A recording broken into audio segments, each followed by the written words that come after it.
اللهم إني أسألك علما نافعا.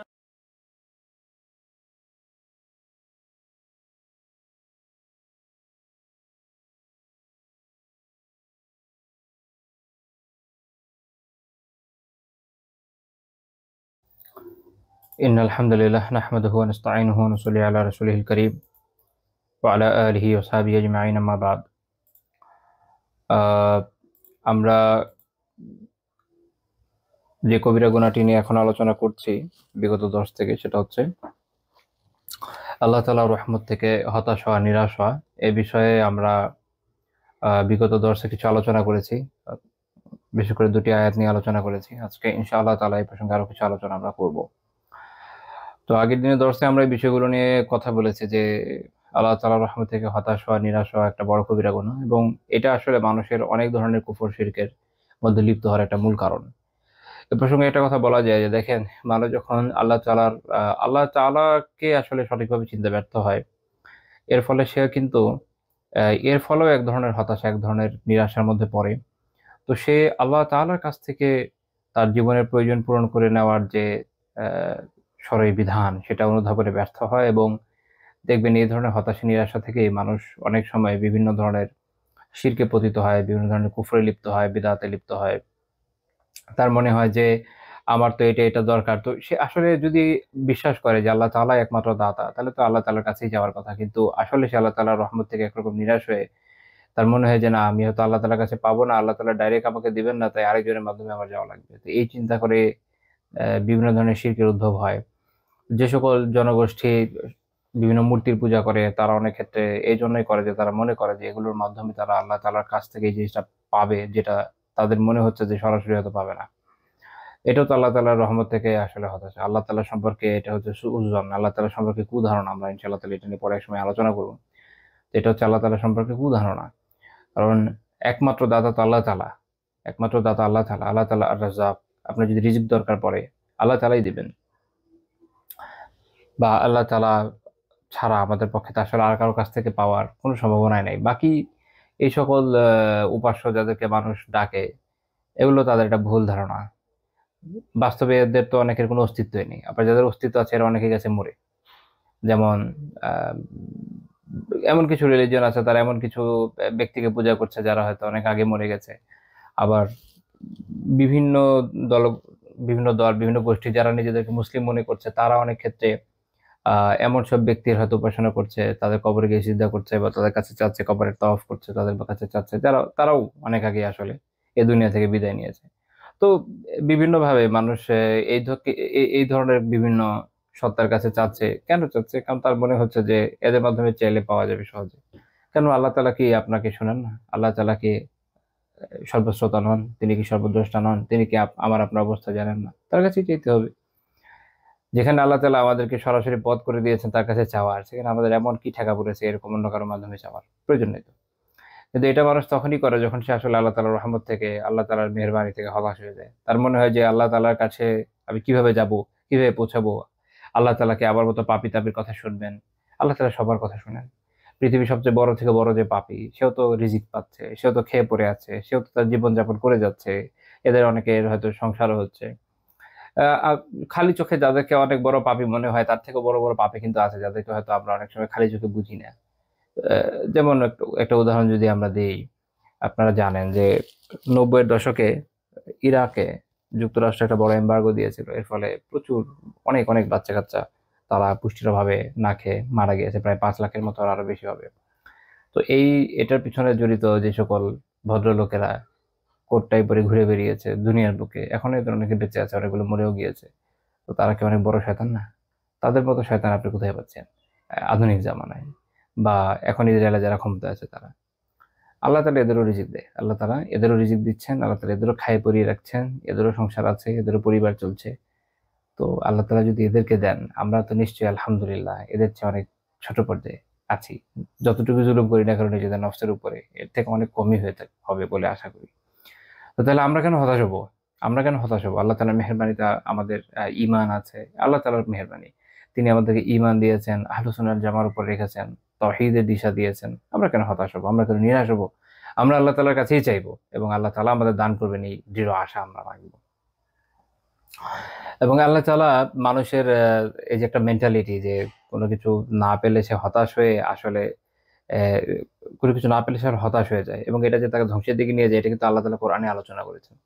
সূরা বনী ইসরাঈলের 83 নম্বর আয়াত আল্লাহ তাআলা বলেছেন, ওয়া ইযা আনআমনা আলাল ইনসানি আ'রাদা ওয়া নাআ বিজারবিহি ওয়া ইযা মাসসাহু শাররু কানা ইয়াউসা। আল্লাহ তাআলা বলছেন যে যখন আমি মানুষের উপর কোনো নিয়ামত দিই, ওয়া ইযা আনআমনা আলাল ইনসান, যখন মানুষের উপর আমি কোনো নিয়ামত দান করি, যে কোনো নিয়ামত হতে পারে, সেটা তার সুস্বাস্থ্য হতে পারে, বা তারপরে তার প্রশস্ততা হতে পারে, রিজিকের প্রশস্ততা, তারপর নিরাপত্তা, সুস্বাস্থ্য, যেমন ইমাম ইয়াহইয়া বিন সাল্লাম রাহিমাহুল্লাহ তাআলা বলছেন যেটা হচ্ছে আস-সাআ ওয়াল আফিয়া, আহ, অর্থাৎ প্রাচুর্য এবং তার সুস্বাস্থ্য, নিরাপত্তা, এগুলো যখন সে দেয়, মানুষ কি করে জানেন? আল্লাহ তাআলা যখন এগুলো দেয়, আ'রাদা, মানুষ তখন আল্লাহ তাআলার থেকে মুখ ফিরিয়ে নেয়। অর্থাৎ তার মনে হয় যে আমি এত কিছু পেয়েছি, তার মধ্যে অহংকার চলে আসে। কখনো তার মনে হয় যে আমার এই গুণের কারণে হয়তো আমি এগুলো পেয়েছি। আবার কখনো সে আসলে এগুলো উপভোগ করতে গিয়ে আল্লাহকে ভুলে যায়। দেখবেন অনেক মানুষ আগে যখন অভাবে ছিল, আল্লাহ তাআলার মেহেরবানিতে সালাত আদায় করেছে, কিন্তু যখন অনেক রিজিক এসছে, তখন এগুলোর পিছনে ছুটতে ছুটতে ছুটতে ছুটতে সালাতের জন্য জামাতে হাজির হওয়ার সৌভাগ্য হারিয়ে ফেলেছে। আবার কারো অবস্থা এত খারাপ যে হয়তো সে সলাতই ঠিকমতো আদায় করতে পারছে না। আল্লাহ তাআলা আমাদেরকে এই অবস্থা থেকে হেফাজত করেন। আল্লাহ তাআলার কাছে দোয়া করি তিনি আমাদের সবাইকে উত্তম রিজিক দান করেন। কিন্তু তার মানে এই না যে আমরা আমাদের মূল যে লক্ষ্য ইবাদত, তার থেকে দূরে সরে যাই, বরং আল্লাহ আমাদের এই তৌফিক দেন যেন আমরা এর মাধ্যমে হক আদায় করি, ইবাদতগুলোও আদায় করতে পারি। আল্লাহ তাআলা যেন আমাদের প্রতি সন্তুষ্ট হয়ে যান, আমিন। তো আল্লাহ তাআলা মানুষের বৈশিষ্ট্য, মানুষ বলতে এখানে যদিও উলামা যখন ব্যাখ্যা করেছে বলছেন যে ইয়ানি আল মুশরিক, অর্থাৎ মুশরিকদের বৈশিষ্ট্য, এটা কিন্তু এটা শুধু মুশরিকদের না, এইটা মূল বৈশিষ্ট্য যদিও মুশরিকদের, মূল বৈশিষ্ট্যটা যদিও মুশরিকদের, কিন্তু এইটা অন্যান্য মানুষের মধ্যেও থাকতে পারে। কারণ এখানে আল্লাহ তাআলা আল ইনসান উল্লেখ করেছেন, পুরো মানব জাতিকে এখানে উদ্দেশ্য করেছেন। তো এই বৈশিষ্ট্যটা মূলত হওয়া উচিত ছিল মুশরিকদের। কেন এই বৈশিষ্ট্যটা সঠিক না? কারণ এটা মূলত হওয়ার কথা মুশরিকদের, কিন্তু আমরা দেখছি যে মুসলিমদের মধ্যেও অনেকের ভিতরে এই সমস্যা আছে। এই কারণে ওই যে আমরা অনেক সময় বলি যে আইডেন্টিটি ক্রাইসিসে ভুগে অনেকে। সে যে একজন মুসলিম, সে দিনদার, সে আল্লাহ তাআলার উপরে ভরসা করে, আল্লাহ তাআলার উপরে বিশ্বাস করে, এই আইডেন্টিটিটা, এই যে তার আইডেন্টিটি, এটা সে প্রকাশ করতে সে অস্বস্তি বোধ করে। ফলে দেখবেন যে কখন এর পিছনে দৌড়াচ্ছে, কখন ওর পিছনে দৌড়াচ্ছে, এবং একটা ভালো অ্যামাউন্টের রিজিক যখন চলে আসে, পশনেস দেখানোর চেষ্টা করে, যাতে ওঠার চেষ্টা করে, এইভাবে গ্র্যাজুয়ালি সে আল্লাহ তাআলা থেকে, ইসলাম থেকে দূরে সরে যায়। তো এই বৈশিষ্ট্যটা মুসলিমের না, এটা মুশরিকদের বৈশিষ্ট্য। কিন্তু দুঃখের বিষয় হচ্ছে যে অনেকে যারা নিজেদের মুসলিম দাবি করছেন, তাদের মধ্যে বৈশিষ্ট্যটা চলে এসছে। যখন আল্লাহ তাআলা তাকে রিজিক দেন, সে কি করে? সে আল্লাহ থেকে মুখ ফিরিয়ে নেয়, মানে আবিজানিবি, এবং দূরে সরে যায়, দিন থেকে দূরে সরে যায়। সে ওইভাবে খুব দৃঢ়তার সাথে ইসলাম পালন করে না, যেটা সে তার অভাবের সময় করছিল। এমন লোক দেখলে বুঝতে পারবেন যে কেন আল্লাহ তাআলা অনেকজনকে বা অনেক ব্যক্তিকে অনেক সম্পদ দেন না। কারণ অনেক সম্পদই এই লোকের জন্য এমন এক ফিতনা, যেটা আসলে সামলানোর সামর্থ্য সে রাখে না। কিন্তু যখন পায় না, তখন সে কি হয়? হতাশ হয়। এই জন্য আল্লাহ তাআলা এরপরে বলছেন, ওয়া ইদা মাসসাহু শাররু, কিন্তু যখন তাকে শার বা বিভিন্ন ধরনের ক্ষতির মধ্যে কি হতে পারে, যেমন ধরেন তার বিভিন্ন রোগ বা বিভিন্ন কষ্ট, দারিদ্র, এগুলো দিয়ে যখন সে আক্রান্ত হয়, তখন কি করে সে? দেখেন, অনেক সম্পদ যখন আছে, প্রশস্ততা আছে, সুস্থতা আছে, সব দিক দিয়ে ভালো আছে, তখন আল্লাহ তাআলার কাছে যাচ্ছে না। কিন্তু যখন চলে যাচ্ছে এগুলো, যখন সে দারিদ্র্যে পড়েছে, যখন তার অসুস্থতা এসেছে, যখন সে দুর্বল হয়ে গিয়েছে, বা বিভিন্ন পারিপার্শ্বিক চাপ, বিভিন্ন সমস্যায় পড়েছে, কানা ইয়া উসা, তখন সে খুব হতাশ হয়ে পড়ে,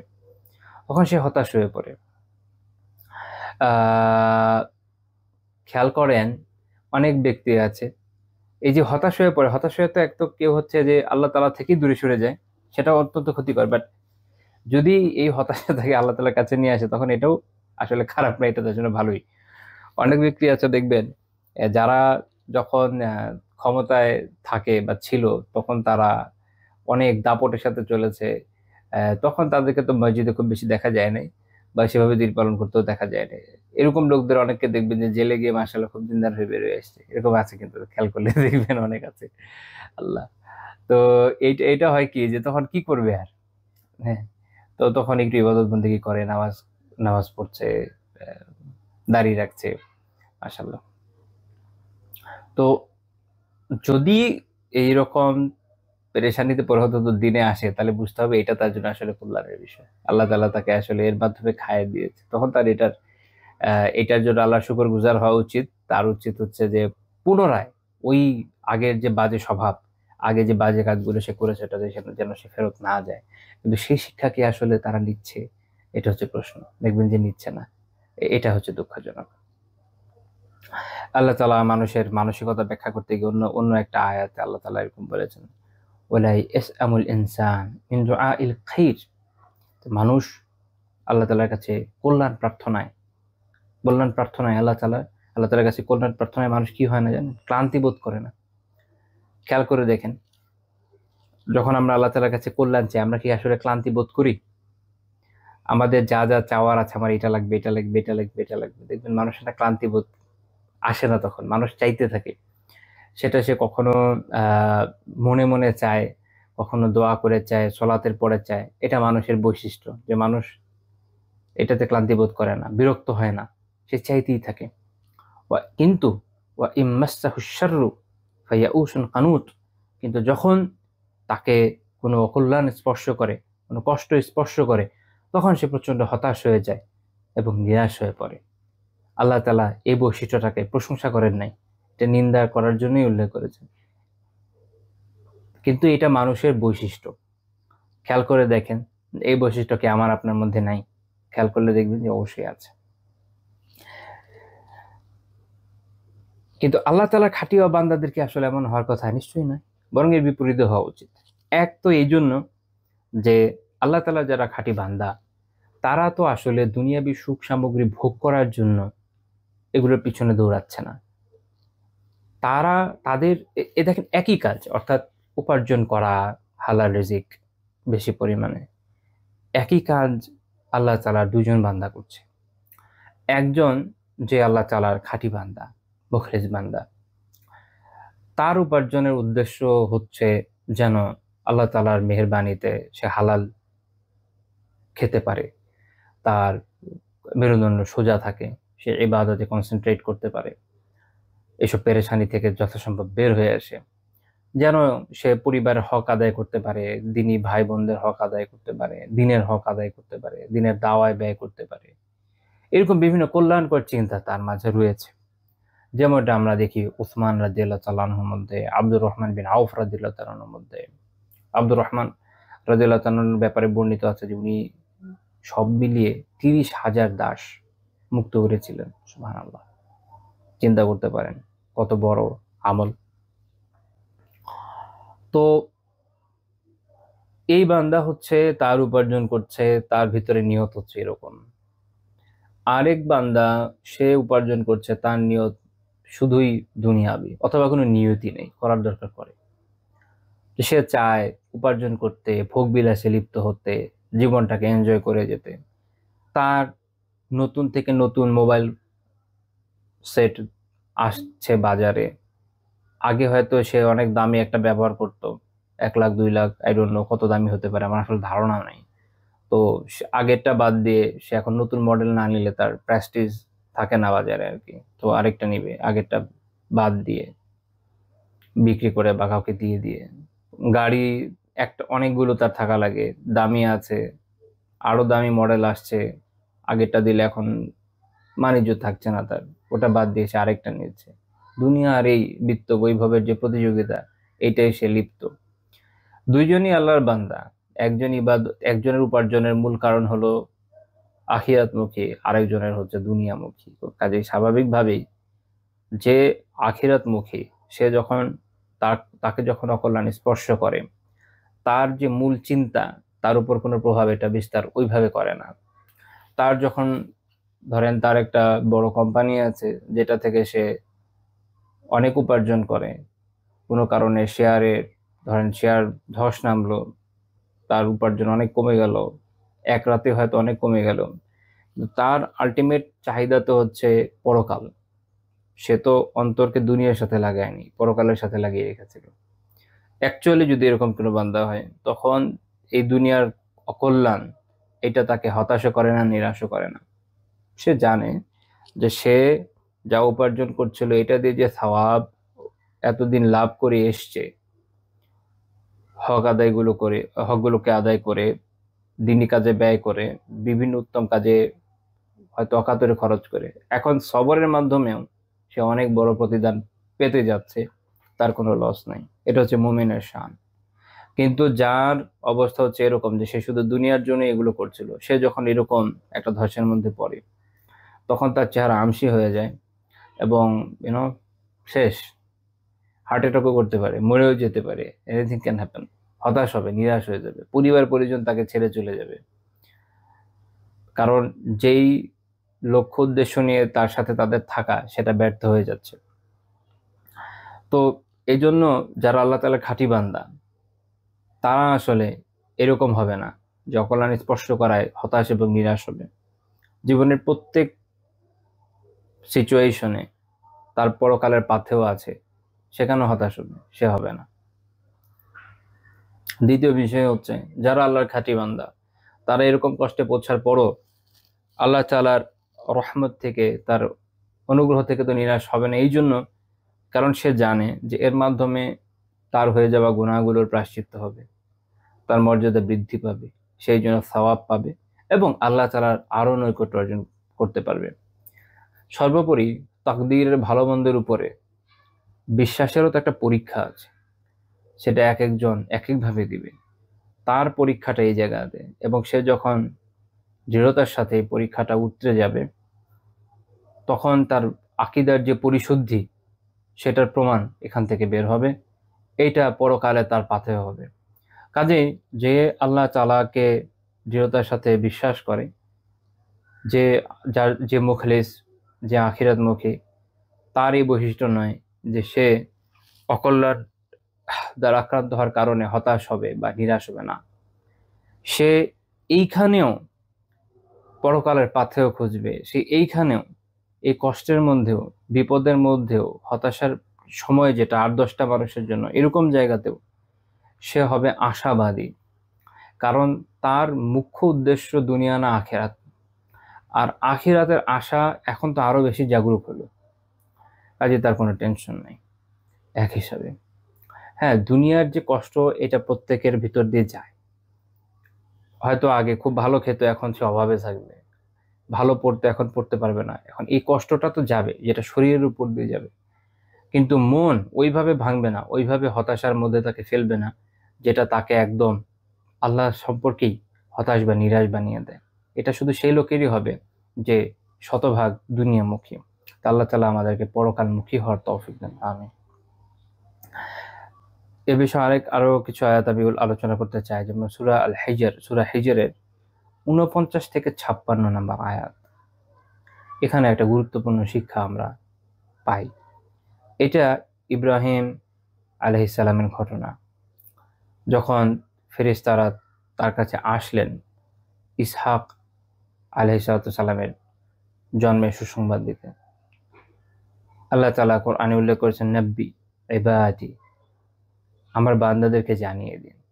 নিশ্চয় অনেক গুরুত্বপূর্ণ বিষয়, যেখানে আল্লাহ তাআলা বলছেন যে আমার বান্দাদেরকে, হে নবী, আপনি জানিয়ে দিন, আন্নী আনাল গফুরুর রহিম, যে নিশ্চয়ই আমি পরম ক্ষমাশীল, পরম দয়ালু, অত্যন্ত দয়ালু।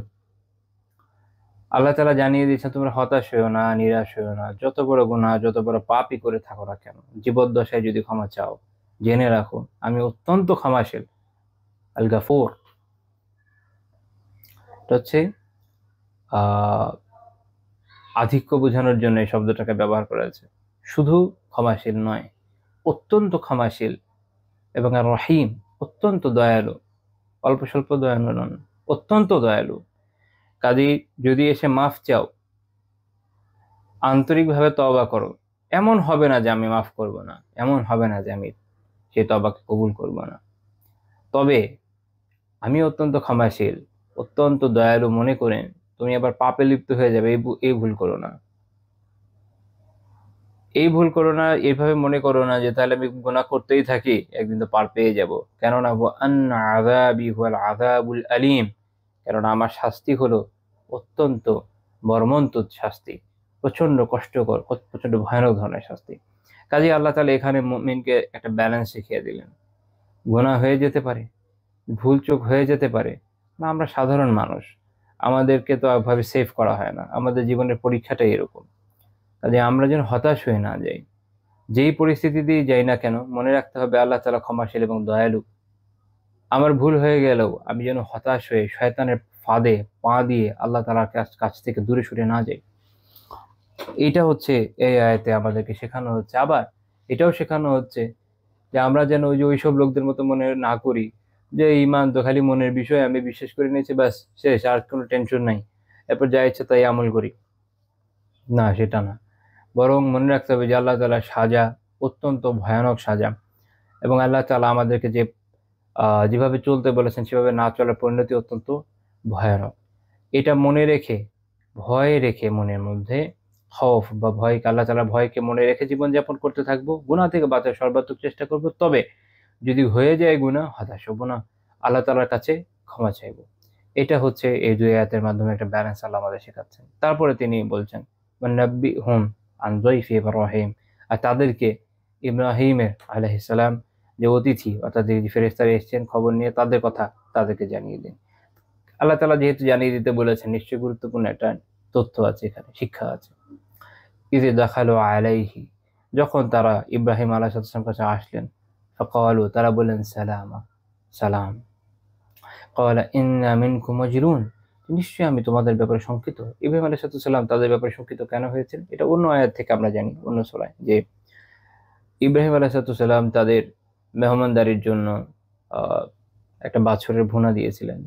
আর ওনারা যেহেতু ফেরেশতা, ওনারা তো আর খান না, ওনারা হাত বাড়ান নাই, তা উনি একটু চিন্তায় পড়েছেন, শঙ্কায় পড়েছেন যে তাদের হয় না, যেহেতু মানব রূপে এসেছে, জানেন না যে, এখন পর্যন্ত জানতেন না, তখন পর্যন্ত জানতেন না যে তারা ফেরেশতা। তো তাই তিনি একটু শঙ্কা বোধ করছিলেন যে কেন এরকম হাত গুটি আছে কেন। তখন তারা বললেন ক্বালু লা তাওজাল, তারা বললেন যে আপনি ভয় করবেন না, ইন্না নুবাশশিরুকা বিগুলামিন আলীম, আমি আপনাকে একজন জ্ঞানী পুত্রের সুসংবাদ দিচ্ছি, পুত্র এবং জ্ঞানী। সুবহানাল্লাহ। অর্থাৎ একে তো পুত্র হবে আল্লাহ তাআলা আগেই জানিয়ে দিচ্ছে, দ্বিতীয়ত তিনি আলিম হবেন, জ্ঞানী ব্যক্তি হবেন, এটাও জানিয়ে দিচ্ছেন। অর্থাৎ ভবিতব্যের অনেক গুরুত্বপূর্ণ একটা বিষয় জানিয়ে দিচ্ছেন। একজন মানুষ, ধরেন আপনি আহ, এখনকার সময় যেটা করে যে বাবু পেটে থাকলে টেস্ট করলে বোঝা যায় যে একটা পর্যায়ে যে ছেলে হবে না মেয়ে হবে, ঠিক আছে, কিন্তু সে কি মূর্খ হবে না জ্ঞানী হবে, প্রফেশন কি হবে, বা আরো যা যা হতে পারে একটা মানুষের জীবনে, এটা কি আর বের করা সম্ভব না। কিন্তু আল্লাহ তাআলার পক্ষে সম্ভব। আল্লাহ তাআলা যে ভবিষ্যৎ কিভাবে জানেন তার একটা ঝলক এই আয়াতে পাওয়া যায়। আকীদার একটা গুরুত্বপূর্ণ শিক্ষা, যে একজন সন্তান হবেন যিনি হবেন জ্ঞানী, এটা আল্লাহ তাআলা জানেন, জ্ঞানী হবেন। তিনি হচ্ছেন ইসহাক আলাইহিস সালাম। ইবনে কাসির রাহিমাহুল্লাহ উল্লেখ করেছেন যে ইসহাক আলাইহিস সালামের জন্মের সংবাদ দেওয়া আছে। ইব্রাহিম আলাইহিস সালাম বিস্মিত হলেন। তিনি বললেন ক্বাল আবাশশারতুমুনি আলা আম মাসসানিয়াল কিবার ফাবিমা তুবাশশিরুন, তিনি বললেন যে তোমরা আমাকে সুসংবাদ দিচ্ছ, আমি অত্যন্ত বৃদ্ধ হওয়া সত্ত্বেও, অত্যন্ত বৃদ্ধ বলতে ইব্রাহিম আলাইহিস সালাম এর যখন প্রথম ইসমাইল আলাইহিস সালাম হলো, ইবনে কাসির রাহিমাহুল্লাহ তাআলা উল্লেখ করেছেন যে তখন ইব্রাহিম আলাইহিস সালামের বয়স 86 বছর। আর এরও এরও 13 বছর পর ইসহাক আলাইহিস সালামের জন্ম হয়, তাহলে হচ্ছে আপনার 89 99 বছর, অনেক বয়স, অনেক বয়স।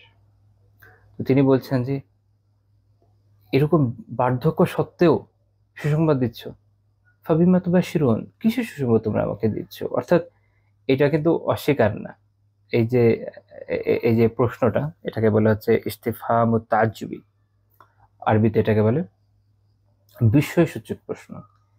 সুবহানাল্লাহ, কিভাবে হবে এটা। উনি অত্যন্ত বিস্মিত হয়েছেন, অত্যন্ত বিস্মিত হয়েছেন। এত বয়সে কিভাবে একটা মানুষের সন্তান হয়, কিন্তু উনি জানেন যেহেতু আল্লাহ তাআলা জানিয়েছেন হবে, কাজে এর বিস্ময় প্রকাশ করছেন আল্লাহ কিভাবে হবে, আল্লাহ তাআলার কুদরতের কোন কারিশমা এখানে দেখা যাবে। তো তখন অনেকে মনে করে যে উনি কি অস্বীকার করছেন, অস্বীকার না। এখানে এই যে প্রশ্নবোধক এটা ভিন্ন, আরবিতে এটা এগুলোর মধ্যে পার্থক্য আছে, প্রশ্নগুলোর মধ্যে পার্থক্য আছে, কোনটা কি প্রশ্ন হয়। তো ফেরেশতা কি বললেন তারা, ক্বালু তারা বললেন যে বাশশারনাকা বিল হক ফালা তাকুম মিনাল কানিতিন, তারপর আমরা আপনাকে সুসংবাদই দিচ্ছি, কাজে আপনি হতাশ হবেন না। আচ্ছা, ফেরেশতারা কি মনে করেছেন যে ইব্রাহিম আলাইহিস সালাম কি এটা বিশ্বাস করেননি? না, ওনারা এটা মনে করেন, কারণ আল্লাহ তাআলার পক্ষ থেকে আপনি তো জানেন ইব্রাহিম আলাইহিস সালাম সত্য বলে বিশ্বাস করেন। এই জন্য ইবনু আশুর রাহিমাহুল্লাহ এটা ব্যাখ্যা করতে বলছেন যে ফেরেশতাদের যে কথা এটা হচ্ছে রজ্জুন লিকালামিহি ওয়ালাইসা জাওয়াবা, এটা তার যে প্রশ্ন এটার জবাব হিসাবে এসছে এরকম না, বরং এটা হচ্ছে কথার পিঠে কথা বলা। অর্থাৎ ইব্রাহিম আলাইহিস সালাম বললেন যে বিস্মিত হয়ে যে তোমরা আমাকে সুসংবাদ দিচ্ছ আমি এরকম বৃদ্ধ হওয়া সত্ত্বেও, আর তারা বলছে হ্যাঁ আমরা তো সুসংবাদ দিচ্ছি, আপনি হতাশ হবেন না। এখন এইটা এই যে আহ, আহ, তাকে তারা এটা জানিয়ে দিলেন। তখন ইব্রাহিম আলাইহিস সালাম তখন এর পিঠে কি বললেন, তিনি বললেন কল ওয়ামাই ইয়াকনাতু মির রাহমাতি রাব্বিহি ইল্লা যাল্লুন, যারা পথভ্রষ্ট, যারা পথভ্রষ্ট তারা ছাড়া কে তার প্রতিপালকের, তার রবের অনুগ্রহ থেকে নিরাশ হয়। ইব্রাহিম আলাইহিস সালাম কিন্তু এখানে প্রশ্ন করেন নাই, আপনার বাংলায় পড়লে মনে করতে পারেন প্রশ্ন না, এটা হচ্ছে ইস্তিফহামুন ইনকারিয়ুন, অর্থাৎ এটা এমন একটা প্রশ্ন আরবিতে যেটা আসে যেটা ইনকার করে, অর্থাৎ অস্বীকার করার জন্য ব্যবহৃত হয়। অর্থাৎ এর অর্থ হচ্ছে যে একমাত্র পথভ্রষ্টরাই আমার প্রতিপালকের অনুগ্রহ হতে নিরাশ হয়। তাহলে আল্লাহ তাআলার অনুগ্রহ থেকে নিরাশ হয় কারা, যারা পথভ্রষ্ট, যারা পথভ্রষ্ট।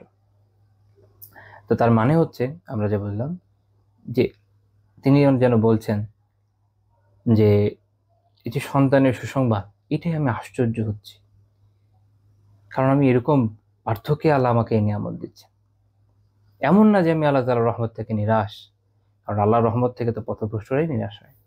তো চিন্তা করেন এরকম বয়সে এসে যখন মানুষের সন্তান হওয়া অসম্ভব বলে মনে হয়, মানুষের ওই সময় আসলে সক্ষমতায় চলে যায় একজন পুরুষের, এবং তার স্ত্রীও অনেক বয়স্ক ছিলেন ওই সময়, এরকম বয়সে এসে সন্তান, এটা আল্লাহ তাআলার দান। আল্লাহ তাআলা এই যে ঘটনাটা আমাদের জানিয়েছেন যেন আমরা বুঝি, অনেক মানুষ আছেন যাদের হয়তো লম্বা সময় সন্তান হয় না, শুধু সন্তান না, ওভারঅল প্রত্যেক রিজিকের বিষয় এটা সত্য। হতে পারে একটা দীর্ঘ সময় আপনার চাকরি হচ্ছে না, হতে পারে একটা দীর্ঘ সময় আপনি রেজাল্ট ভালো করছেন না, হতে পারে একটা দীর্ঘ সময় আপনি সুস্থতা পাননি, অসুস্থ অবস্থায় কাটিয়ে যাচ্ছেন। জীবনের যে পরীক্ষাগুলো লম্বা সময় ধরে চলছে, এখানে হতাশ হওয়ার কিছু নাই। মনে রাখেন আল্লাহ তাআলা যে কোনো সময় যদি চান এই দুনিয়াতে আপনার এই কষ্টটাকে দূর করে দিতে পারেন। এই আয়াতগুলো আমাদেরকে বলে দিচ্ছে আমরা যেন হতাশ না হই, নিরাশ না হই। আল্লাহ তাআলার রহমত থেকে নিরাশ হওয়া, হতাশ হওয়া, এটা মূলত যারা পথভ্রষ্ট কুফফাররা এবং ইসলামের ভিতর যারা নিজেদেরকে মুসলিম দাবি করে কিন্তু পথভ্রষ্টতায় আক্রান্ত এমন ব্যক্তিদেরই স্বভাব হতে পারে। একজন ভালো মুমিন, একজন মুখলিস মুমিন, তার এটা বৈশিষ্ট্য হবে না। সে আল্লাহ তাআলার রহমতের প্রত্যাশী হবে, আল্লাহ তাআলার মেহেরবানির আকাঙ্ক্ষী হবে, সে হতাশ হয়ে যাবে না। অনেকদিন হয়তো অসুস্থ, সে ভাববে যে আল্লাহ তাআলা তো এর জন্য আমাকে সওয়াব দিচ্ছেন, সে আল্লাহ তাআলার কাছে দোয়া চাইতে থাকবে, ইয়া আল্লাহ দয়া করে আমাকে, সে আল্লাহ তাআলার কাছে দোয়া করতে থাকবে যে আল্লাহ আমাকে দয়া করে শিফা দেন, এবং যতদিন এই মুসিবতের উপর দিয়ে যাচ্ছি ততদিন সবরে জামিল দেন। এর ফলে তার এই মুসিবত, তার যে গুনাহ তা মাফের কারণ হবে, কাফারা হবে। হয়তো এটার কারণে আল্লাহ তাআলা অনেক নিয়ামত এই দুনিয়াতে তাকে দিচ্ছেন যেটা সে জানেও না, আর পরকালে তো এর বিশাল প্রতিদান সে পাবে। একই রকম ভাবে কারো হয়তো সন্তান হচ্ছে না, সে সবর করবে, আল্লাহ তাআলার কাছে সবর জামিল চাইবে যতদিন না হচ্ছে, এবং হতাশ হয়ে যাবে না, আল্লাহর কাছে চাইতে থাকবে। কারো চাকরি হচ্ছে না, পড়াশোনায় ভালো করছে না, সেও সবর করবে, আল্লাহ তাআলার কাছে কষ্টের সময়টা সবর জামিল চাইবে, এবং আল্লাহ তাআলার কাছে দোয়া করতে থাকবে যেন আগামীতে এই কষ্টটা দূর হয়ে যায় এবং উত্তম চাকরি হোক, ব্যবসা হোক, এর ব্যবস্থা হয়ে যায়, পড়াশোনায় ভালো করতে পারে, আল্লাহ তাআলার কাছে সে চাইতে থাকবে। মনে রাখবেন, আল্লাহ তাআলা যে কোনো সময় হাওয়ার গতিপথ চেঞ্জ করে দিতে পারেন। এটা আল্লাহ তাআলার জন্য কোনো ব্যাপার না। আমার আপনার কাছে অনেক বড় বিষয় মনে হতে পারে, কিন্তু আল্লাহ তাআলার জন্য কোনো ব্যাপার নয়। এমন অনেক মানুষের জীবনের ঘটনা আপনারা শুনে থাকবেন, যারা এক জীবন অনেক কষ্টের মধ্যে কাটিয়ে একটা সময় গিয়ে বেশ বয়স হওয়ার পরে আল্লাহ তাআলার মেহেরবানিতে অনেক রিজিক পেয়েছেন। অনেকে আছেন যারা পড়াশোনা হয়তো করতে পারেন নাই, কিন্তু খুব আগ্রহ ছিল যে আমি একসময় করব, করেছে। অনেক বয়স্ক হয়ে অনেকে পড়াশোনা করেছে। এবং এবং আমাদের ইসলামী ইতিহাসে এরকম ব্যক্তি অনেক রয়েছেন, যারা শুরুই করেছেন অনেক বয়সে, যখন তাদের মনে হচ্ছে যে আমার আসলে ইলম অর্জন করা দরকার। আর সেকুলার নলেজে তো এটার উদাহরণ আপনারা ওই কিছুদিন পরপরই পত্রিকাতে কম বেশি দেখেনি। তো তার মানে হচ্ছে যে আল্লাহ তাআলা যে কোনো সময় যে কারো অবস্থা চেঞ্জ করতে পারেন। আল্লাহ তাআলা ফকিরকে যেমন আমির বানাতে পারেন, আমিরকে ফকিরও বানাতে পারেন। এটা আল্লাহ তাআলার জন্য কোনো ব্যাপার না। কাজেই আল্লাহ তাআলার রহমত থেকে নিরাশ হওয়া যাবে না। এইখানে ইব্রাহিম আলাইহিস সালামের ঘটনাটা বিশেষভাবে এই জন্য উল্লেখযোগ্য। দেখেন, এইখানে যে ঘটনাটা ঘটছে, আপাত দৃষ্টিতে এটা প্রায় অসম্ভব পর্যায়ে। সাধারণভাবে আমরা যেভাবে চিন্তা করি, এই বয়সে কি কার বাবু হয়? কিন্তু এখানে স্বামীরও এত বয়স, স্ত্রীরও কম না, সেখানে বাচ্চা হওয়া, লালন পালন অনেক বড় বিষয়। আল্লাহ তাআলা এটাকে সম্ভব করেছেন। আল্লাহ তাআলার জন্য এটা কোনো ব্যাপারই ছিল না। তো এটা দেখিয়ে আল্লাহ তাআলা আমাদের একটা জিনিস বুঝিয়ে দিয়েছেন যে দেখো, এইরকম অসম্ভবই যেখানে আমার জন্য কোনো ব্যাপার না, আমি সম্ভব করতে পারি, সেখানে তোমার জীবনের যে কষ্ট, এটা তো আসলে তেমন কিছু না। তো হতাশ হবা কেন? হতাশ হও না, নিরাশ হও না, আল্লাহর উপর ভরসা রাখো। তোমার জীবনে যদি এতে কল্যাণ থাকে, আল্লাহ তাআলা এই দুনিয়াতে এটাকে সরাই দিবেন, আজ হোক বা কাল। হ্যাঁ, এটা হতে পারে যে হয়তো সরিয়ে দেওয়ার কল্যাণ নাই, সে কারণে আল্লাহ তাআলা পরকালীন কল্যাণ দিলেন। মুমিনের টেনশন নেই। কারণ ওই যে এর আগে আমি বলেছি আপনাদেরকে যে মুমিন এক এক জীবন থেকে আরেক জীবনে ইন্তেকাল করে, এক জীবন থেকে আরেক জীবনে যায়। এই জিনিসটা যদি মাথায় সেট করে নিতে পারেন, তো টেনশনের কিছু নেই। এই দুনিয়ায় যা হচ্ছে হচ্ছে, একসময় পরকাল পেয়ে যাব, এক জীবন থেকে আরেক জীবনে চলে যাব। এখানে হয়তো কষ্ট আছে, কিন্তু পরের জীবনে তার এই কষ্টগুলো আমাকে কখনো স্পর্শ করতে পারবে না। এই জীবনে যে অসুস্থতা আপনাকে আমাকে অনেক কষ্ট দিচ্ছে, এটা তো পরের জীবনে থাকবে না, তাই না? এই জীবনে যে অভাব, এই জীবনে যে পেরেশানি, মানুষের বিভিন্ন কথাবার্তা, এগুলো তো পরের জীবনে থাকবে না। তো এই জীবনের কষ্টগুলো পরের জীবনে কখনোই আর স্পর্শ করতে পারবে না। অন্তত এটা ভেবেও মুমিন উৎফুল্ল থাকে, আশাবাদী হয়। কাজে মুমিনের হতাশার কিছু নাই। হতাশা এটা পথভ্রষ্টদের বৈশিষ্ট্য। আল্লাহ আমাদের এটা থেকে হেফাজত করেন। আমিন। সূরা আর-রুমে 36 থেকে 37 নম্বর আয়াতে আল্লাহ তাআলা বলেছেন, ওয়া ইযা আযাকনা আন-নাস রাহমা, যখন আমি মানুষকে আবার রহমতের স্বাদ আস্বাদন করাই, ফারিহু বিহা, তখন সে হয়ে যায় উৎফুল্ল। ওয়া ইন তুসিবহুম সাইয়্যাহ, কিন্তু যখন ওয়া ইন তুসিবহুম সাইয়্যাতুম বিমা কদ্দামাত আইদিহিম, কিন্তু যদি তাদের কৃতকর্মের কারণে তাদের কোনো অনিষ্ট পৌঁছে, কোনো অনিষ্ট যখন তার হয়, কিসের জন্য জানেন? বিমা কদ্দামাত আইদিহিম, যা সে কামাই করেছে। অর্থাৎ যে পাপ সে করে। এখন পাপের জন্য আল্লাহ তাআলা বান্দাকে সব তো আর ধরেন না, কিছু কিছু ধরেন। যা ধরেন তাতেই আমাদের অবস্থা টাইট হয়ে যায় দুনিয়ায়। তাহলে চিন্তা করেন, পরকালে যখন সবগুলোর জন্য ধরবেন, আমাদের কি হবে? এটা থেকে আমাদের বোঝা উচিত যে পাপ বর্জন কত জরুরি। আল্লাহ তাআলা সূরা আন-নিসায় বলেছেন, মা আসাবাকা মিন হাসানাহ ফামিনাল্লাহ, তোমাদের কাছে যে কল্যাণ আসে, যে ভালো আসে, এটা আল্লাহ তাআলার তরফ থেকে। ওয়া মা আসাবাকা মিন সাইয়্যাহ ফামিন নাফসিক, আর যা তোমার কাছে খারাপ আসে, তা তোমার নিজের নফস থেকে আসে। এটা আমাদের হাতের কামাই, আমাদের পাপের ফল। আল্লাহ তাআলা অন্য আয়াতে বলেছেন, ওয়া ইয়াফু আন কাসীর, অনেক আল্লাহ মাফ করে দেন। সব যদি ধরতেন তো আমরা শেষ হয়ে যেতাম। তো তারপরও তার মানুষের নিজের হাতের কামাই, তা থেকে যতটুকু আমরা পাই, তাতে কি হয়ে যায়? ইযা হুম ইয়াকনাতুন, তখন তারা হয়ে যায় নিরাশ। মানে নিজের কাজের ফল যখন আসে, তখন কি হয়ে যায়? নিরাশ। দেখবেন স্টুডেন্টরা পড়াশোনা সারা বছর করবে না, তারপর পরীক্ষায় ফেল করে হতাশ হয়ে যায়। পড়াশোনা যখন করো নাই, হতাশ তো হবেই, ফেল তো করবে। পড়াশোনা যখন করো নাই, ফেল তো করবেই, ফেল করলে হতাশ হবেই। এটা তো তোমার কর্মফল। পড়াশোনা ঠিকমতো করার পরে, খুব ভালো এক্সাম দেওয়ার পরে, সব জেনে টেনে ঠিকমতো পরীক্ষা দেওয়ার পরে টিচার যদি 2 নাম্বারই করতো এই কারণে এই হয়তো ফেল হইতো, তো একটা কথা ছিল, তাও না, পড়াশোনাই করে নাই। কিন্তু তারপরে সে এমন ভাবে একটা ভাব নেবে যে আমি কিভাবে ফেল করলাম, ফেল তো করারই কথা ছিল, নিজের কর্মফল।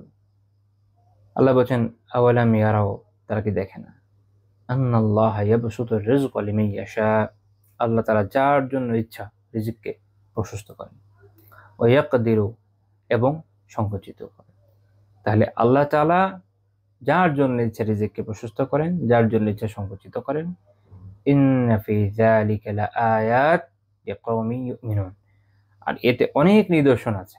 আল এখানে আল্লাহ তাআলা বহু বচন আয়াত উল্লেখ করেছেন, একটা দুইটা নিদর্শন নয়, অনেক নিদর্শন আছে। কাদের জন্য? লিকাওমিন ইউমিনুন, তাদের জন্য, সেই সম্প্রদায়ের জন্য যারা ঈমান আনে। তার মানে আমরা এই নিদর্শনটা তখন বুঝবো, এখান থেকে শিক্ষা তখন গ্রহণ করতে পারবো যদি আমাদের মধ্যে ঈমানটা পারফেক্টলি থাকে। এই জন্য দেখবেন যে যার ঈমান যত মজবুত, সে আল্লাহ তাআলার দেওয়া পরীক্ষাগুলোতে তত দৃঢ় থাকে। এটা আমরা অন্য হাদিস থেকেও দেখেছি।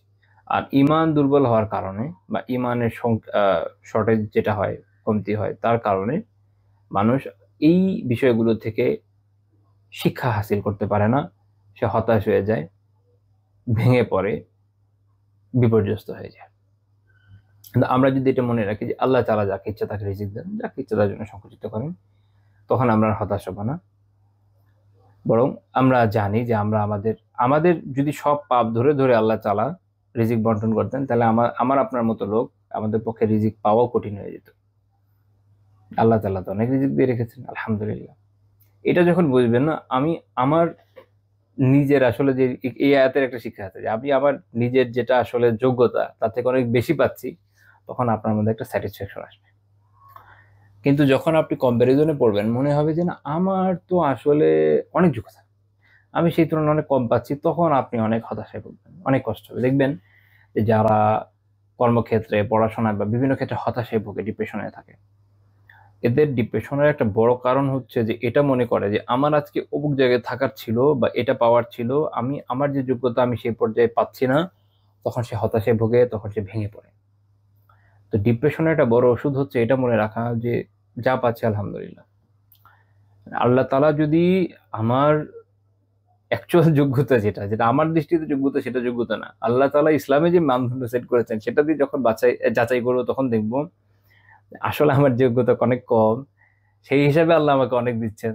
তখন আমরা আল্লাহ তাআলা শুকরগুজার হতে সক্ষম হবো, কারণ আমরা বুঝবো যে আল্লাহ তাআলা অনেক মেহেরবানি, আলহামদুলিল্লাহ, আল্লাহ তাআলা আসলে অনেক দিচ্ছেন। এই জন্য এই কম্প্যারিজন থেকে বাঁচার জন্য এই চিন্তাটা মাথায় রাখা জরুরি, আর তাহলে আপনি ডিপ্রেশন থেকে বাঁচতে পারবেন। এই বিষয়ে আমি সর্বশেষ যে আয়াত উল্লেখ করবো, সূরা আজ-জুমারের 53 নম্বর আয়াত, একটা অসাধারণ আয়াত। আল্লাহ তাআলা বলেছেন, কুল ইয়া ইবাদিয়াল্লাযীনা আসরাফু আলা আনফুসিহিম। আল্লাহ তাআলা বলেছেন যে হে নবী, আপনি বলেন যে আমার বান্দারা যারা তোমরা নিজেদের উপর সীমা লঙ্ঘন করেছো। যে মানুষ যখন পাপ করে, সীমা লঙ্ঘন কার উপর করে বলেন তো? নিজের উপর করে, নিজের উপর করে। তার সত্তাকে আল্লাহ তাআলা বানিয়েছেন ইবাদতের জন্য, যেই বিষয় যেই কাজের জন্য বানানো হয় সেটাকে সেখান থেকে সরিয়ে নেওয়া এবং তার যেটা হক সেটা না দেওয়া, এটাই তো জুলুম। তো তাদের এই সীমা লঙ্ঘন, জুলুম, অত্যাচার আমরা মানব জাতি যেটা করে, সেটা আসলে করে তার কার উপরে? নিজের উপরে। পাপ করার মাধ্যমে আসলে নিজেকে আপনি খুব ডিগনিফাই করছেন না,